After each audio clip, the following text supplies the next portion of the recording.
It's your boy Montoya Smith, aka Black Socrates. All I ask is that you think.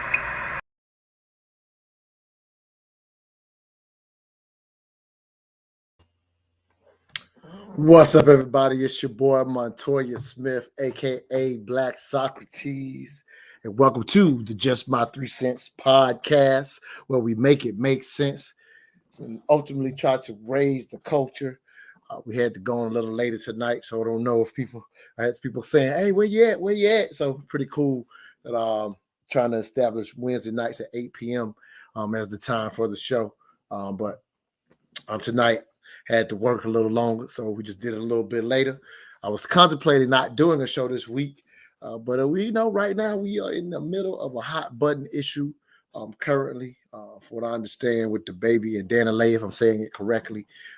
For the most part, if you are a long time listener to my regular show every Saturday, the Mental Dialogue Talk Show, that you know, for the most part, we don't always talk about, in a sense, hot button current issues.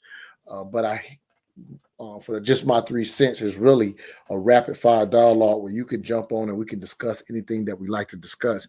But I wanted to offer, my 3 cents, if you will, to the current situation with Baby and Dani Leigh. And it was in particular based on some posts that I saw on social media. I actually moved more by the post than the actual situations, and I was actually considering having the discussion without even getting the details on exactly what had happened with the Baby and Dani Leigh, because as I saw these other people's posts, I was able to gather to a degree from the context of their posts, in a sense, what had happened. Uh, and there are some running themes that I thought, when these type of situations happen, there's there's these sides that kind of play out within our community. And our ultimate goal again here is to raise the culture. And so I want to just offer again my viewpoint of my philosophy, if you will, based on scenarios such as the Baby and Dani Leigh.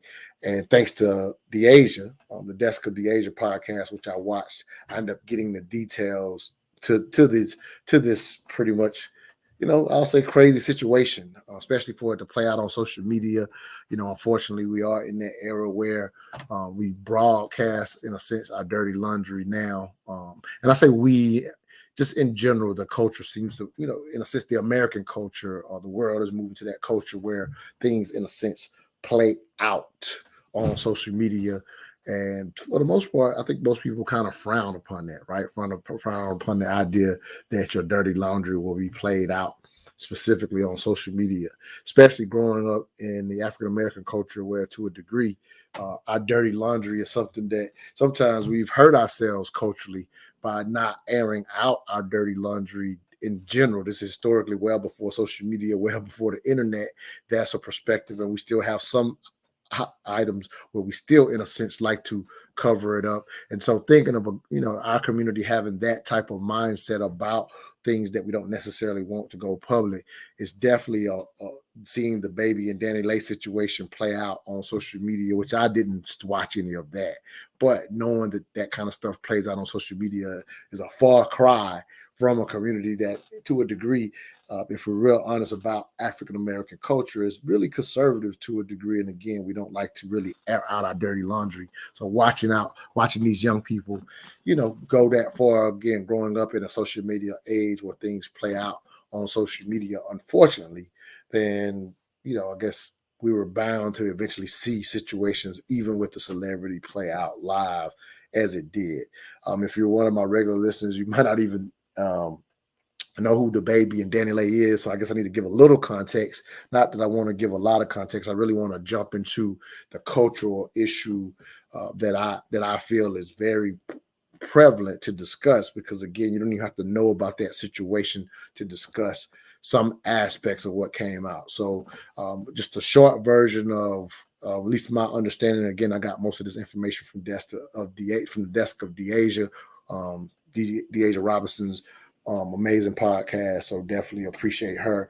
But basically, from what I understand, the Baby is a pretty popular rapper. Again, some of those in my community who don't know, and I guess he was dating this young lady, And I guess he has, from what I understand, 2 other baby mothers, but at least one other. But I think it's 2 baby mothers. And this other lady that he was dating and kind of, I guess, with recently ended up having a 3-month-year-old. And the situation played out to where, I guess, if I understand, from when they were dating, she ended up, I guess he had a show out of the country when it was time for her to have the baby. From what I understand, he basically had to send her back to the country. She had the baby and had been living in his penthouse. I think I'm saying that correctly, for a few months. And then this week, I don't even know what day, because again, the details don't matter to me as much as the principles and cultures that I've seen, and I want to share these posts. But from what I understand, what happened in the last few days on social media, they got to going back and forth while in the same house, and eventually he got upset with her again, the details don't matter to the major point that I want to discuss, but he got upset with her and basically wanted to kick her out. And from what I understand, called the police, from the standpoint of saying, look, I want her removed, and maybe was trying to avoid some level of violence, and she didn't want to leave. And they played all that out on social media. That's all you, in a sense, need to understand for those who don't know about the situation. And it's a situation where, based on the baby's history, from what I understand, he's had a situation where maybe would definitely had a situation where I remember this myself, where he would get upset with fans and sometimes, and they probably would be intrusive. He's a superstar or whatever, and based on how intrusive it was, his protective is a lot of times he would end up beating up fans, and it wasn't always his fault, if you will, or whatever. But from what I understand, he's even publicly laid his hand on a woman in a similar situation who kind of trespassed against him as a superstar, going too far with touching him or something to that degree. So that's a little bit of the history. And again, at least 1 to 2 other baby mothers, if you will, and at least from what I understand, takes care of his kids, but obviously not with him. And there was a lot of back and forth between his last lady and his new lady, Dani Leigh. But anyway, turned pretty ugly, where it kicks out the baby mother of his 3-month-year-old out of the house, out of his house, on social media, basically. So that's all the details I wanted to give. And so people have really been going back and forth about how it went down. And so a big part of what happened, or what was discussed, that I saw on social media before I even knew what, because I really I try to stay out of the fray. So when I was seeing people talk about it, and I saw people saying, kind of siding one way or the other, as I call this the blame game. And so here's a post I wanted to share from a good friend, and this was his viewpoint, and I actually agree with this. And I'm going to share this very briefly, and then I'm going to go into another post that really made me want to do this podcast. So if you don't know, first time listener, this is a 30-minute rapid fire podcast. You can hit the link and jump on and give your 3 cents as well. But here's the thought that I wanted to share with y'all. Well, like I said, here's the first thought I'm going to share, and it's the second one that really jumps us into the meat of this discussion. But anyway, one of my good friends, Billy Agnew, he's been on the podcast before, definitely been on the show before. William Agnew, I'm sorry. He says, if you engage time and energy into anyone named the baby other than for entertainment, it's not him who has the issue. We must stop feeding the machine. These people are rewarded for being impressionably toxic. Only culture I know that is rewarded financially for doing this publicly, which is tremendously toxic to the youth and female-male relationships. Any man with a young daughter should be very worried. No cap at all. William, I feel you 100%. And I'll reiterate, we must stop feeding the machine. These people are rewarded for being impressionably toxic. We are the only culture, African Americans, that I know that are rewarded financially for doing this publicly. Strong point, King. Strong point. Wholeheartedly agree. Again, if you're listening, you could definitely jump on and give me your 3 cents about what Billy had to say. But now I want to go into another post, and this is where it's going to get a little funky, because again, our goal is to raise the culture. And if you're a long time listener to the Mental Dialogue Talk Show, you know I love to push the envelope, and I'm not doing it just to push the envelope. The challenge is, can we raise the culture? Can we get a perspective and think a little differently, if you will, about things that are happening in our culture, and how can we raise the culture? Because like William is saying, our culture now is being rewarded for acting so toxic. And that's why people literally will play out certain things for money. I'm not saying this situation was done on social media for money, but unfortunately, the eyes on situations typically lead to moms like the baby's not going to lose money, probably gain more fans for getting known for this crazy stuff. That's kind of what I think Williams alluding to. Okay, but here's the ultimate thing. Since we have, in a sense, within our culture, if we're honest, we've lost our nuclear family structure as the norm. So what we're witnessing, how this is playing out. So the attempt to do just my 3 cents and raise the culture is what type of things can we input versus to continue going down the road we're going. So here's a post that I want to share, and we're going to dig into this. And y'all can jump on and join me, if you will. All right, let me share this post real quick. So another post that I saw that was pretty telling was this. So it was a sister that wrote this, and she says, "Sheesh, you guys are rough. You don't have to like Dani Leigh to empathize with her. She is postpartum, and regardless of her mistake, it doesn't excuse that she ran into what most of us have ran into. A brother who, once he was done, removed you. Yes, he ignored the red flags, i.e. past relationships, violent tendencies, etc. But hey, some don't even display that. They come across as perfect angels, but the end result is still the same. He will switch up. If she were my daughter, sister, friend, I would just be there. She is blessed, where so many are not. She can stand on her own 2 feet, but that still doesn't mean her hurt is any less. People forget that's all I heard when I went through my mess. Oh, you'll be okay because you take care of you and your babies. While we are on her for her choices, we act like the brat boy, referring to the baby, is excused for his behavior. Everyone, men and women, is straight giving him a pass because they are saying that's what he's known for. Nah, do better. Then they wonder why women are treated so bad, and it's okay to be gaslighted, ghosted, abandoned, rejected, or abused because that's just what men do, right? They are just being men when they play and then move on. Being a man. Stop it. So I respect this queen's sentiment. A lot of people really love this post. However, there's a portion that I want to challenge because this is, in my opinion, the attempt to raise the culture. So when the queen suggests, let me make sure nobody's wanting to jump in, because again, y'all can jump in with this thing with me. Hit the link. If you're on YouTube, you should see the link on YouTube. I actually need to put the link in Facebook real quick. So right before I do, let me make sure I put the link in Facebook just in case somebody wants to join. All right, give me 1 second, y'all. I'm gonna jump right into the part I want to discuss. Let me jump to Facebook real quick and make sure it's there, because the link is on YouTube if you're watching that way. But I want to make sure it's on the Facebook post. All right, here we go. So here's the link just in case y'all want to jump on. So I hope y'all. I'm sorry to do it at this moment. So here's the part I wanted to tune in on that the sister said. And again, I respect where the queen's coming from.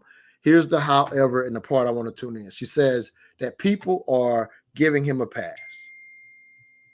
Right? She says, matter of fact, let me read it exactly. She says, while we are on her for her choices, we can't act like the brat boy is excused for his behavior. Everyone, men and women, is straight giving him a pass because they're saying that's what he's known for. So that's exactly what I want to challenge. The baby is not given a pass. He is not being given a pass. But that is a perspective that I hear quite often, that we are giving men who act like this, who are F boys or fuck boys, as some people like to call them, right? That they're being given a pass when we say, it was a bad choice when you ignored this man's past behavior. So that is termed as giving a pass.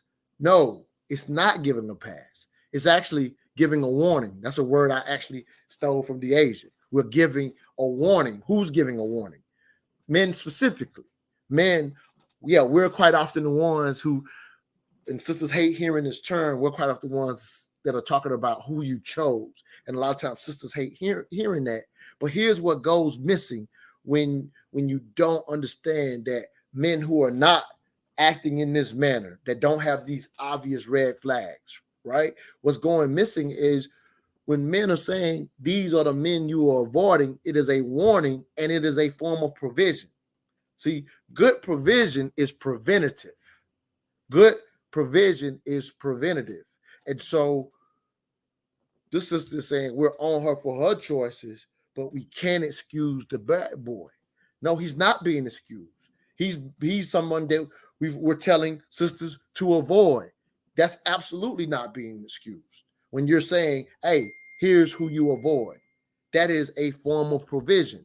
But it is received as when we're saying, hey, that's just how he is. And then, like a lot of people do, she mentions it. And I know she's not talking about all men when she says this, but she's alluding to this idea that that's just how men are, or that's what being a man. No, it's the men I know are nothing like this. And it's not to put us in a separate category. What it is more men act like they're supposed to than men who don't. And the men who act like they're supposed to are always typically the ones that saying, hey, sisters, avoid these type of men. So men who are fathers, what warnings and what provisions are they giving their daughters? They're giving them the type of provision that says, hey, these are the type of men you should avoid. Oh, God, the age is trying to come on this thing with me. Let me get her in here with me. Hey, what's up, Queen? Thanks for jumping on this thing with me. Hey, Montoya. Nah, I appreciate you. And so let me say this real quick, and I want to hear your thoughts. So let me just say it straight, no chasing. So ultimately, I love what the sister is saying. I respect what the sister is saying. However, I am taking a issue with it being couched as the culture is giving baby a pass when we're sitting here saying, like, and it's not even about, I can't talk to Dani Leigh, I can't talk to baby, right? So the point of even doing this dialogue is for our culture to recognize what provision and accountability actually looks like. Because we're missing it when we're saying, oh, she's being downgraded for her choice and he's allowed to do what he's going to do. No, what it is at this point, he's a grown man who has this value system that a lot of us men don't agree with. And here's the reality: since provision is preventative, we know it's useless to try to be saying, to say, baby, why you did that? It ain't finna change that this F boy is doing what he's doing and is probably going to continue to do it, even if the whole internet says, hey, baby, why are you doing that? And then here's the other part. Let's move it off of the baby, because this situations happen all the time. So let's take the baby out of it. Just take all type of BS that irresponsible men may do in these situations, right? The type of BS that they may do. What happens is, no matter what anybody says, it doesn't change it. That's after the fact. So the only provision that men who wouldn't treat you this way and your father would provide you is, here are the tools for avoiding irresponsible men. That's the provision. It ain't no checking after the fact doesn't change F boys to act right. And plus, what do F boys do? They avoid men that are going to keep them accountable. So, right. So it's a lost concept to think he's being given a pass because we're saying you should have known. That's the truth. And let me say this one more thing, and then I want to hear your thoughts. And then when you flip it, a lot of times people look at it strictly from how it's put to the women. Here's the provision. This is the provision that men give one another, or that we're taught as boys. When you say it's real misogynistic, don't make a hoe a housewife. It's because it's so misogynistic, people miss that the lesson, and we get it as men, the lesson is avoid this type of woman. Right. So we're given the same provision. If we go ahead and make her a housewife, what does the world say to us as men? You should have told. You should have. Well, that's on you.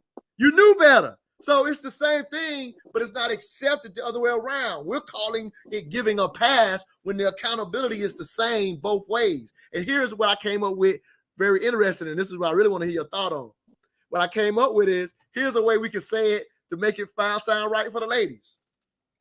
How about, don't make irresponsible boys, irresponsible hoes, baby fathers. Right. That sounds good. Yeah, we even. I do want to say this though. I really do appreciate what she said, but it's problematic. It's very problematic from the sense where it takes away the responsibility and the accountability for the woman to make the right choice. Here's the thing.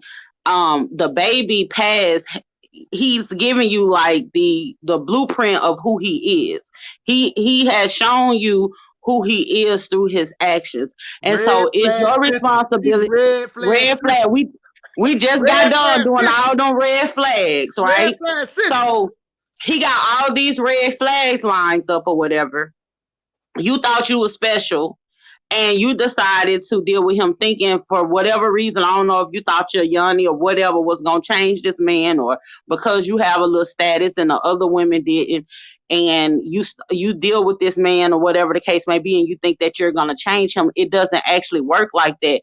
He has to grow, and he has to develop, and he has to be willing to change as a man. It's going to have to be something within him that's going to make him change. A woman is not going to be able to change a man. He has to change because he wants to change.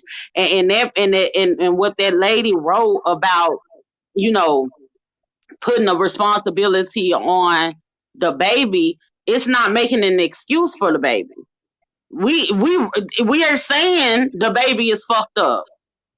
Right. We're saying, hey, we knew he was fucked up. You knew he was fucked up, but you still decided to be with him. So now we need to talk about how you're fucked up by making the decision for fucking with this fucked up nigga. And the reason we're doing it is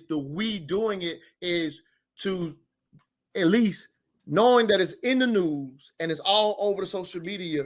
The concept is to have the dialogue for the rest of our culture, because our baby's watching this.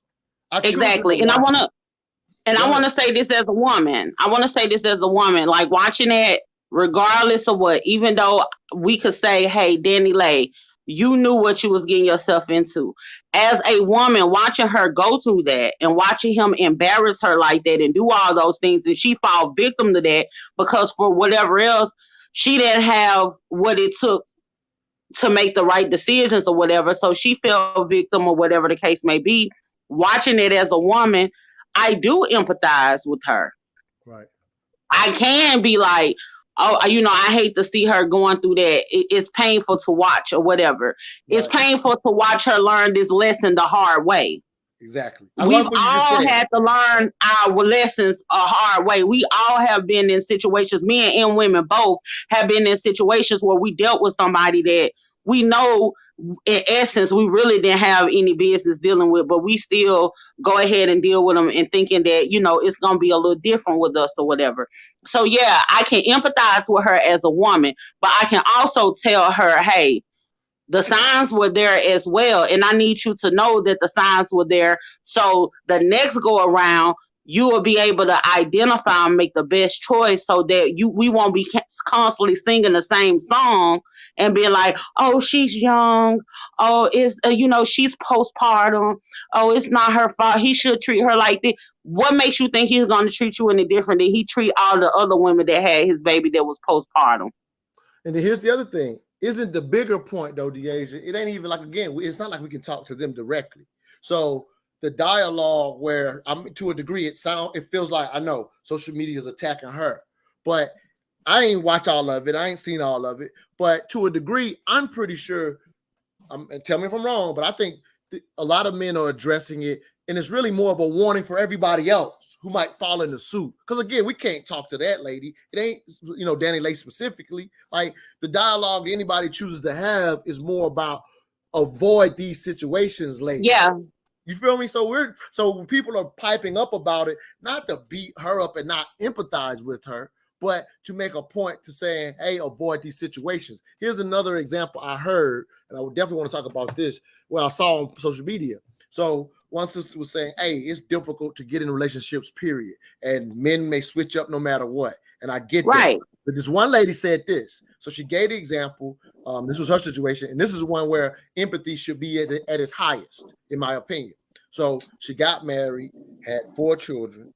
And now that they've gotten divorced, the husband hasn't paid a cent of child support and has barely seen the children in the last few years.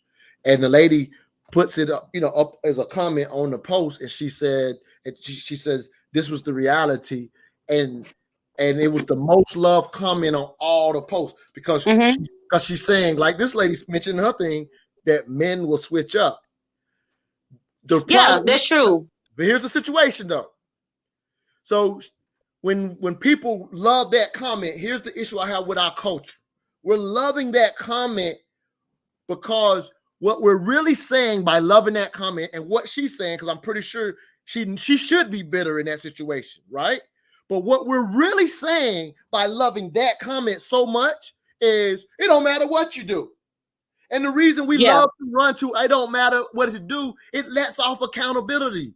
So and the thing, this real quick. So it's almost like so by letting out the accountability, it's almost like they want us to give Dani Leigh, the same amount of empathy we would give her, that woman. And it's not the same. And it's not the same. It's a huge difference. Yes. No, the average woman is not going out here and just, picking the man that they know is going to dog them out. The average woman is not doing that or whatever. And Dani Leigh probably didn't feel like he was going to do that or whatever because of who she is and how he was treating her. This is the thing. So in that particular situation, this man is showing you he's a good man and making you feel special and everything. So at that point, you're making this decision. You're making the best decision for you. You feel like this is the best man for you. Then down the line, you learn throughout the duration of the relationship, like, this ain't it. So it's a difference between this man has put on a good face and presented himself in the best way possible versus the baby with a name, the baby, running around in a diaper and with little twigs in his head, and he already got 2 and 3 baby mamas that done told you the same type of thing. That's a whole totally different scenario because now you already know, you have an example of he ain't shit. That other man from the situation that you're talking about, she don't know he ain't shit yet. Right. She had to find out that he wasn't shit. So I can sympathize with her a little bit more. A lot more. He went and look how far he went. He married her. And so here's what I want to say and to help people understand. So people love to look at that example and say, see, all y'all talking about marriage and all y'all talking about that. See, that's the best case scenario. At least right. He did. He still married her. Look at Stevie J and Faith Evans. Stevie J, we know Stevie J ain't shit. But it was something about Faith Evans as a woman that he knew he couldn't play with her a certain way. He tried to be a good boy and he married her or whatever the case may be because he knew, Faith, this is the type of woman, I'm going to marry her or whatever. But now look at them. They going through a divorce or whatever the case may be. And we could look at that situation and say, well, Faith, you should have known. Well, shit, Stevie showed her something different, totally different. Married her and everything. He did that with another woman. Yeah, you know what I'm saying? So right. Yeah, you say I love that example because what I'm just pointing out, we people run to that example to throw out value systems because people don't understand values and principles still don't guarantee, still not 100%. But in your lifetime, when you lean towards more values and principles that if you've been fortunate enough to been taught something, because some people out here haven't been taught it, and I get it when you're in that situation. But for the culture to jump to that example and say, see, and point it out that marriage ain't even a good thing too, just to dog out good value systems is not a benefit to our community. So like right now, marriage don't have, let me say this real quick, marriage doesn't have the best name. So here's the example I want to give. Like right now, it's not easy to, I know of some great marriages, right? But I definitely run into people who say they don't know of any. So marriage is hard as hell. I do get that from, hearing it from you and other people that have been married. I've never been married, but I've heard that it's hard as hell. And so if we even say with marriage having a bad name, right? Let's liken it to Russian roulette. So if marriage is Russian roulette, 6-chamber bullet, you got a bullet in there and it's spinning. It's like, man, that's risky. Well, raising children is harder, even though we've normalized it. Raising children is even harder than marriage. But we're skipping the marriage to go ahead and raise children. Well, just know that raising children without marriage is that same Russian roulette with 4 bullets in the 6 chambers. That's the difference. Mm-hmm. And you understand what I'm saying? Which gun Which gun you gonna pick up? Go ahead, Queen. Exactly. And then two, what I want to speak on is this as well. If I remember it correctly, the one in the latest scenario, she was married and he was good, and then he was good to the kids and everything. Then once they got a divorce, he wasn't as active. Divorce is very nasty. So we have to take that into an account too, to where, yeah, maybe he was the stand-up guy in the marriage, but in the divorce, it could have been some type of custody battle. It could have been all kinds of things where he was probably like, fuck them kids. You know what I'm saying? It could have been all kinds of things that had transpired that kind of, took him down a certain path, because to be honest, once y'all go through the divorce, he don't have the same type of obligation to you. And the fact that y'all even went through a divorce and y'all had kids, y'all both probably are not legacy minded to the point where it's another example of fuck you and fuck them kids. You know what I'm saying? So we have to take that into consideration as well. Yeah, that's fair consideration. So you got to take that in, because some people just kind of like, oh, it is what it is. Like you don't want to be with me no more, because more women file for divorce than men. So now he probably could have been on some type of time like, you don't want to be with me no more. You don't want to be a family. Because a lot of men, when they fuck up and they come back, they'll be like, I want to be with my kids. I want to see my kids. And once she push him out, he may have been like, you know what? You don't want to be with me? You don't want me to be under the same roof with my kids? I tell you what, I ain't going to be here. Put me on child support. A lot of men do that. Yeah, I think I don't know. I'm not okay with that. But you're right. A lot of men do that, and I'm saying the kind of men I roll with that ain't how they would ever roll. They're gonna be in their kids, right? And again, I'm not excusing those men, right? But like I said, that woman in that situation through that, naturally is probably bitter, because I would be if I'm her, right? And so she's like, well, I did everything right, and it still didn't work. And again, the goal and what I want people to understand is values don't guarantee anything. Don't guarantee things, but they definitely put you in a higher position. And try the best possible scenario. It's best to put yourself in the best possible scenario instead of trying to work out of an exception. Exactly. Here's some dialogue I had, because it's almost like we was preparing for the baby before it happened. Last week's show on the mental dialogue was, should men be responsible for unwanted babies? I'm gonna share this dialogue, give you one last thought, and we out this thing. Share this dialogue I had with the sister real quickly on the Mental Dialogue IG page. Go follow us there, mental_dialogue. So I posted this as a healthy exchange between me and this lady who I guess she had listened to the show. It says, should men be responsible for unwanted babies? Her response was, absolutely, no question. So what if he didn't plan on it? Sometimes the woman doesn't either, but she's condemned with either choice. The best birth control is abstinence, period. Otherwise, he is responsible. No passes. This is what I said to her. I said, however, since she is condemned with either choice, then she unfortunately has to at least attempt to have children with responsible men. I don't think a woman should ever take the risk with a boy or a man willing to be irresponsible in the heat of the moment. The likelihood of that type of man owning up to his responsibility is futile.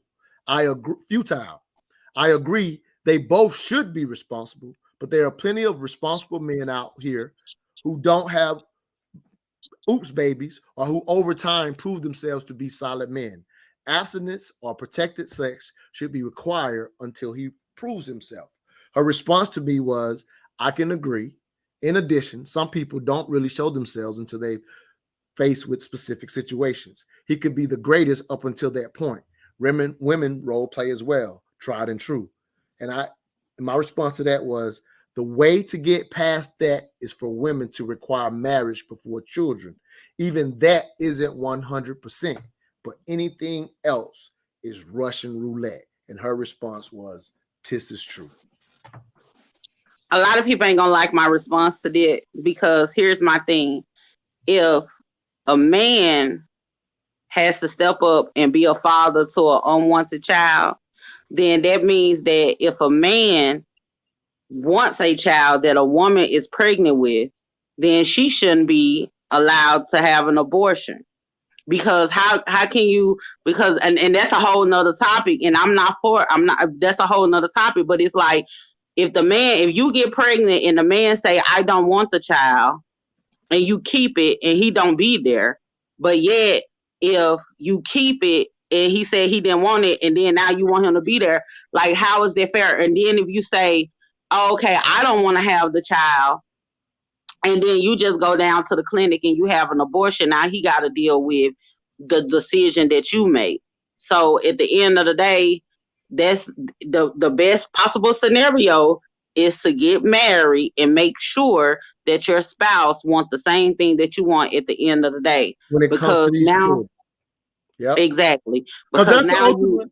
I'm sorry, go ahead, finish. I'm sorry, Queen.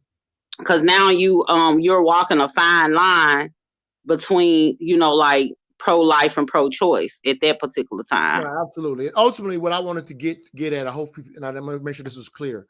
At the end of the day, we're talking about a child involved, and that's what everybody's hurting for, even in thinking about the Baby and Dani Leigh situation. There's a child while we're witnessing two right now appearing to be dysfunctional parents on IG because they let us in their lives to see their current dysfunction. And so at the end of the day, the child is hurting. And ultimately, from what I understand and listening to parents, that it is difficult, even when both are there, to raise children properly. But we owe it. We owe it to our children to try our best to pick a good parent, whether you are a man or a woman.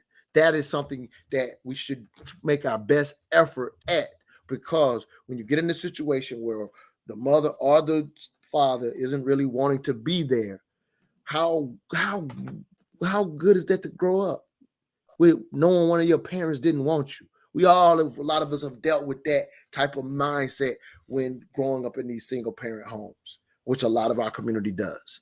And so all I'm ultimately saying, don't give irresponsible hoes fatherhood. Prince, that's all I'm saying. Don't give any of us irresponsible hoes fatherhood privilege. So now when it's said that way, people now they like. Yeah, you can't, you know what I'm saying? Now y'all got something, ladies. You know what I'm saying? We say, don't make a whole housewife. Well, now don't give these irresponsible hoe of men fatherhood privileges. Keep it what it or is. Fatherhood expectations. Yeah. I like that even better. So that's cool. As I always do, I'm going to end it with a piece from my book. Thank you, Queen, for helping me get through just my 3 cents. I let it go a little longer because I was loving a lot of stuff you was, dialoguing and wanted to make sure we kind of peel it back. So just know, for anybody out there watching, you could have hit the link and joined as well. If you had hit the link, I would have knocked you off. I didn't say it as much tonight because I will try to be back at 8:00 next Wednesday night.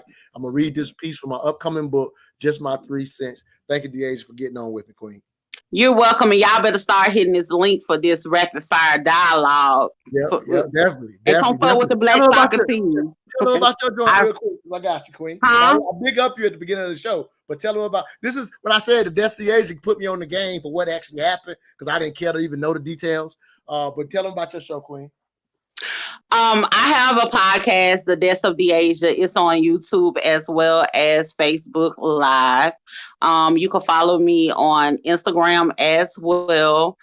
Make sure that you like, share, and subscribe to the channel. It's Deaths of Deasia, the same name that y'all see on the screen.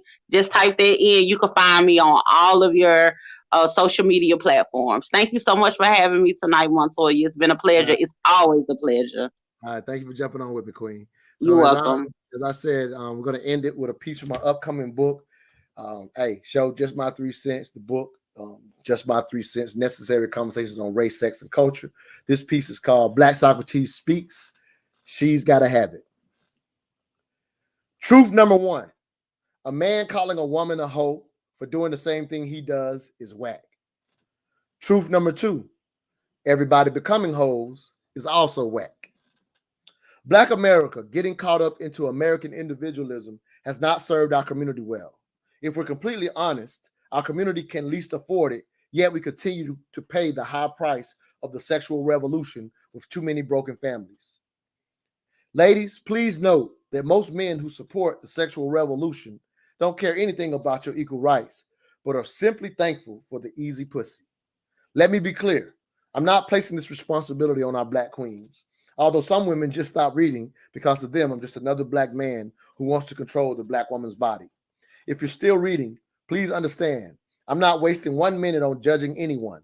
My body count is quite shameful, and I can only hope to find a queen who sees me worthy of marriage one day. Moreover, for other Black men like myself who also failed to ascend into true manhood, but instead enjoyed the fruits of an extended adolescence, it is now time to admit the man with the most notches lost. The sooner we learn to treat the Black woman as a goddess and finally grow up to wife her, the sooner the problems we complain about in the Black community will cease to exist. I'm gone. Next Wednesday night, 8 p.m. Eastern Standard Time.